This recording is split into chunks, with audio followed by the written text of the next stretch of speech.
go through a watercolor tutorial to paint the Nestbloom rose. So today I've laid out basically the things that we need. So we start with paper, and really for beginners it's probably easier to start with cold pressed paper. I would recommend that take paper which is slightly heavier, so probably about 300 GSM and above. Then we move on to the brushes. You can choose a whole range of synthetic or natural fiber brushes. Even those with the paint wells as well help. We then move on to the paints. There are lots of paint sets that come in tins or as well as in tubes. Really, again, it's up to your choice. You just use what is, that appeals to you. I don't have a palette, so anything such as a plate or any palette will really work. We have erasers, a kneaded eraser, which is great for lifting off the graphite, and then also the water well. Preferably, you just use like anything which has 2 partitions or as well as 2 cups. That will work as well. And then last but not least, a towel. It could be any towel just to absorb the water. So we can get started. So when I start any flower, I normally like to start with a sketch. It kind of just helps so that I know where everything goes, and it prevents me from having petals which are too big or too small, or just having a weird looking flower at the end of it. So just to start, you can just start in the middle or however you want to place your flower. So I normally just start with a little cross. So I kind of want my flower kind of this way. So if I just draw the stem, and if I just take this as a center point and just imagine if all the petals just kind of have to meet at this point. So what I do is I kind of mark out like how big I want my flower and how I kind of just want it to form. So more or less something like that. I just leave 3 dots. You can just use any eraser to do it. And then I guess you just really start to sketch. So I think one thing to remember is that all the petals just always fall back into the middle. It doesn't really matter if it's messy or not, because we can always clean it up later.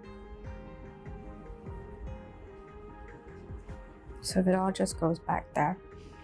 And you can just imagine how your petals could fold. I like flowers which look a little bit sad actually.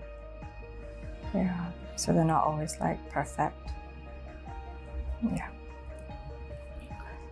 So if I draw another one.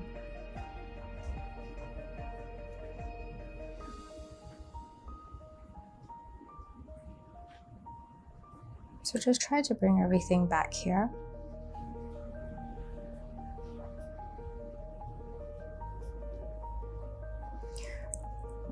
It would be good if you can actually take a look at the flower that you're trying to draw, but if not, you can always just imagine.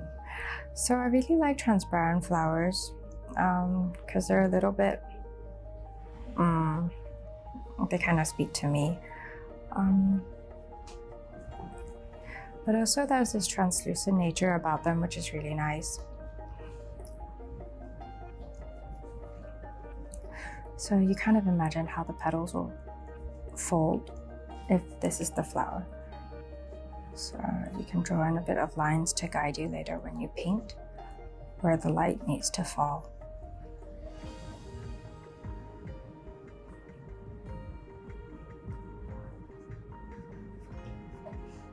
Here's the finished sketch, but if sketching is too hard for you, we have a PDF version that you can download. Okay. So once your sketching is complete, what you have to do is take a kneaded eraser and kind of just stamp out all the marks. You kind of want it to be faint so that it doesn't stay on the paper, but at least guide you where you're drawing.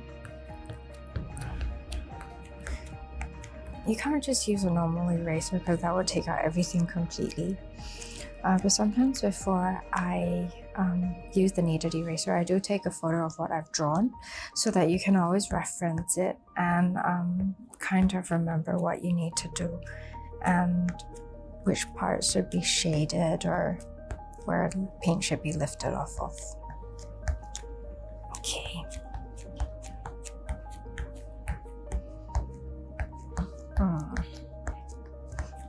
Okay.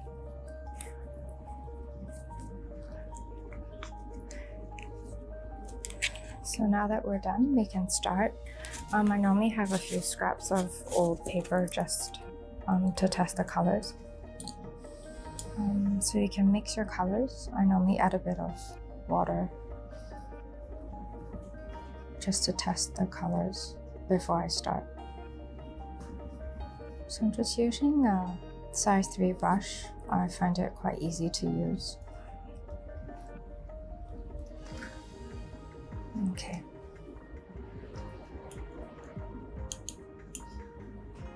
So you just make sure that your brush has no more color on it before you start. And then I just use the clean well of water to start. I normally start from the back and then move forwards. So this is a wet on wet technique. So remember that when you play about with watercolor, that you should always start with really light colors and then you can always build. It's kind of harder the other way around, I find. So just cover the petal that you want to paint with water. Push the water around just to cover the whole area.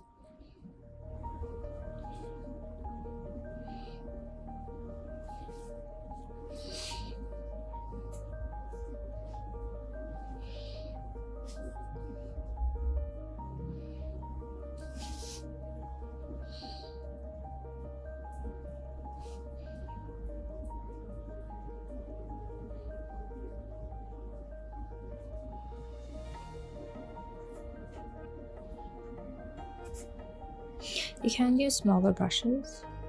It just takes a bit more time to push all the water around. Or you can even use a bigger brush.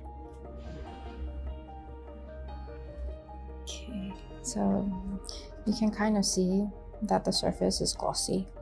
Just make sure that the water is even throughout the petal before you start layering on the color.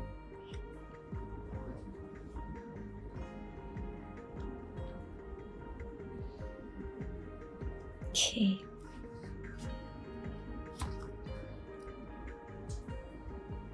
Okay, then we start taking a bit of pink,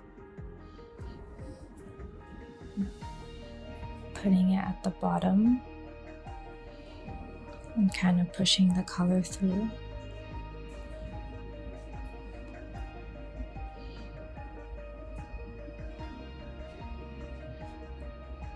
Just to give a hint of color. You can always add more on, so don't worry if everything looks faint at the moment.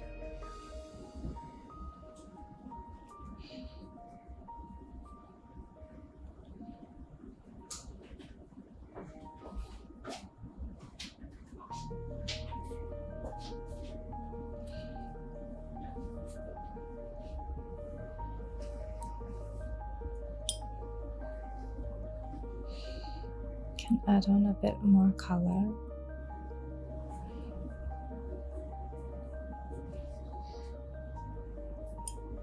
Okay. For the edges, I normally try to switch to a smaller brush. So this is a size 1, just so that I get cleaner edges. My petal's still wet, which is good because it just lets me push the color around a bit.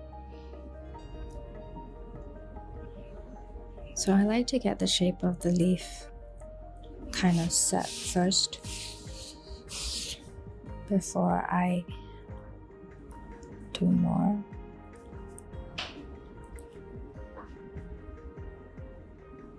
Okay, Don't worry about the other pencil marks because we can always remove them later.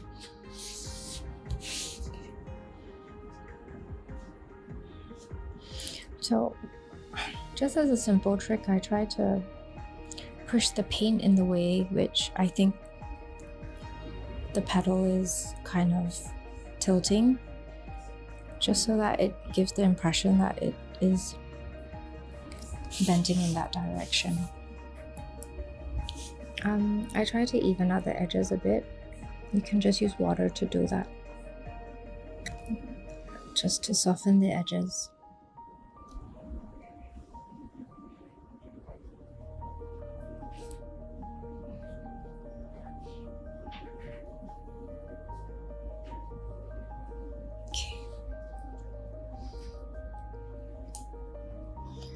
Here's where I try to lift off the paint.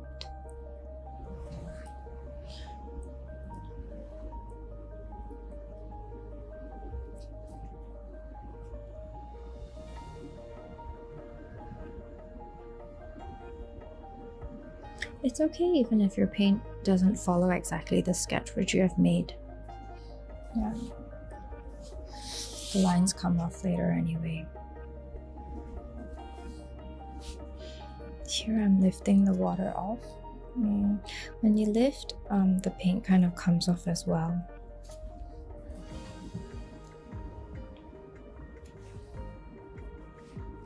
So you kind of have an inkling of where or how the light is hitting the flower.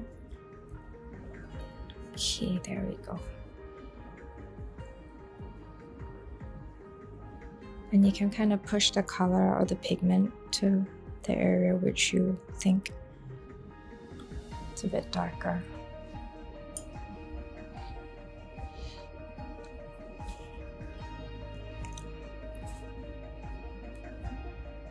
If you want to add more details to the edges, you can. You can take a bit more, or even of a darker color, that's fine as well. The paint still, or at least it's still a bit runny, which is kind of good because it makes it look a bit natural. And you can line certain parts of the petal if you want, and kind of push it down.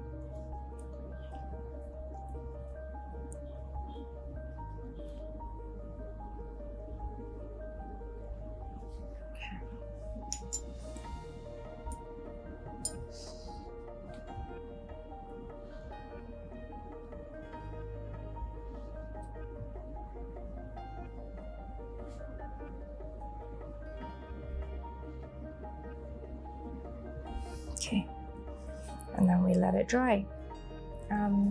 Don't paint two petals at the same time unless they're really far apart. If not, your colors will bleed into the next petal and then you don't get a clear, distinct line for each petal.